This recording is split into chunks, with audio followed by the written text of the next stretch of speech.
Squiz Kids acknowledges the traditional owners of the lands on which we podcast, the Turrbal and Gadigal people. Squiz Kids! It's your daily news fix. Fun, free, fresh.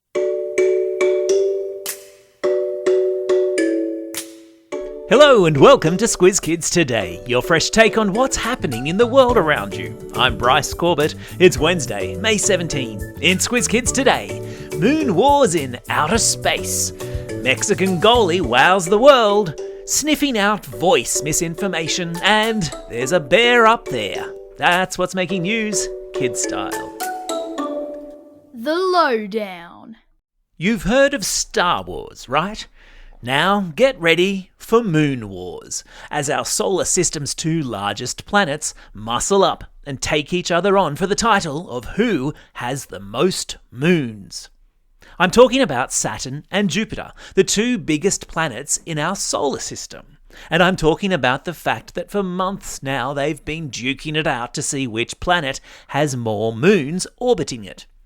In February, scientists declared that Jupiter had the most moons of any planet in our solar system, with 92 moons spinning in orbit around it. Wow! But now, thanks to some clever new stargazing technology from a group of astronomers based in Taiwan, which uncovered 62 new, never-before-spotted moons in orbit around Saturn, the ringed planet has stolen the Moon King crown off its bigger planet counterpart. According to the Taiwanese team, Saturn has a whopping 145 moons spinning around it, which is 53 more moons than Jupiter has. Go Saturn! And get this, some of the moons in orbit around Saturn are as small as 2.4 kilometres across, which is pretty small for a moon. So imagine the size of the telescope being used to spot those babies. But Saturn better not rest on its laurels for too long. The same technology that uncovered a whole bunch of new moons around Saturn could soon discover a bunch of new moons around Jupiter too. May the force be with them.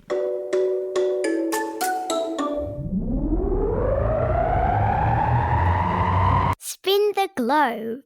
Each day we give the world globe a spin and find a news story from wherever it stops. And today we've landed in the United States, in the town of Traverse City to be exact, where residents got the shock of their lives this Mother's Day when they woke to find a 150-kilogram bear stuck up a tree. I mean, I've heard of cats stuck up trees, but bears? The local fire brigade was called in to try to coax it down before local wildlife officers decided a few tranquilizer darts in the bum would hurry up proceedings.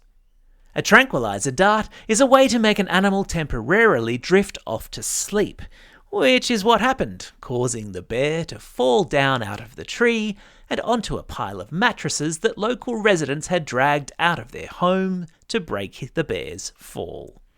The bear was then trucked off to a nearby forest and left to carry on with its day.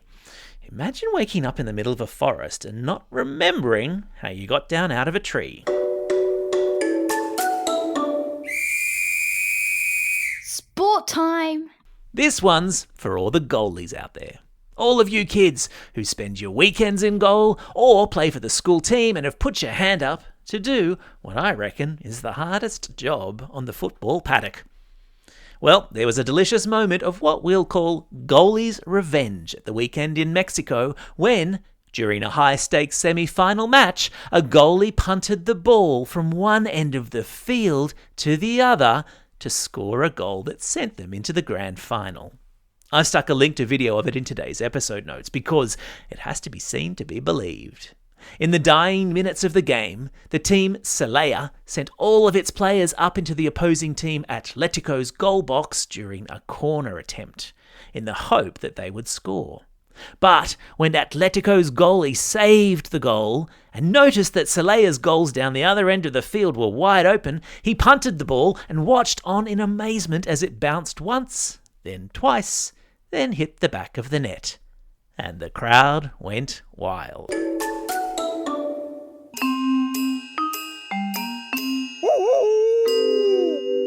Newshounds.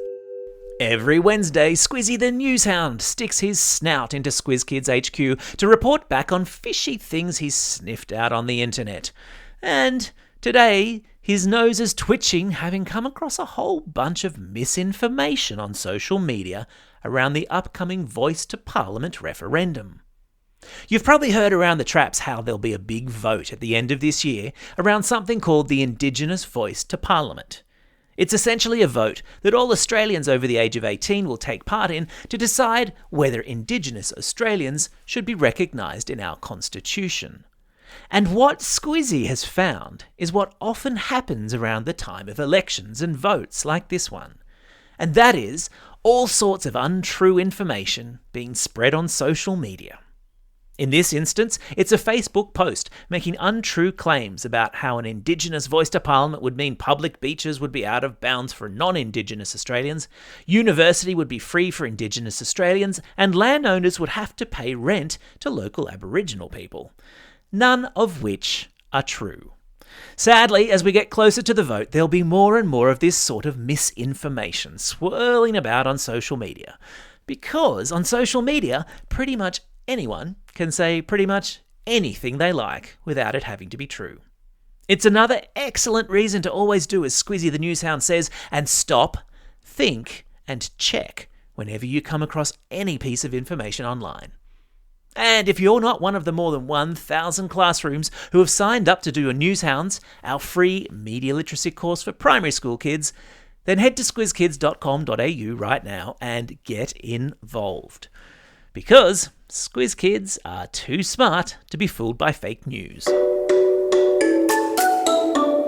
Time for the quiz. This is the part of the podcast where you get to test how well you've been listening. Question number 1. Name the 2 largest planets in our solar system.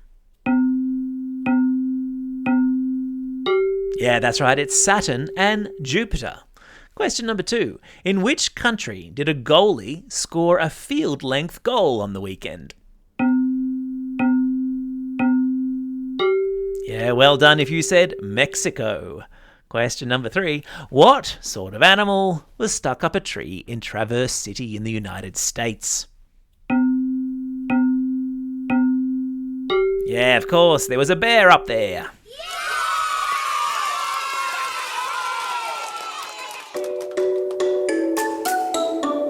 Shout-outs. It's May 17. On this day, 123 years ago, a book called The Wizard of Oz was first published.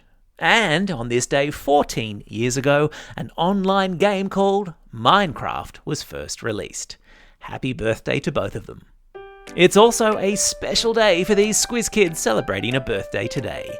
Bray from Cronulla, Olivia from Malvern East, Dakota from Jugeong, Sadie from Lorne, Sabrina from Roos, Senuk from Bracken Ridge, Doyun, who's listening all the way over there in Seoul in South Korea, and Paigey, who's listening all the way over there in Los Angeles in the United States of America.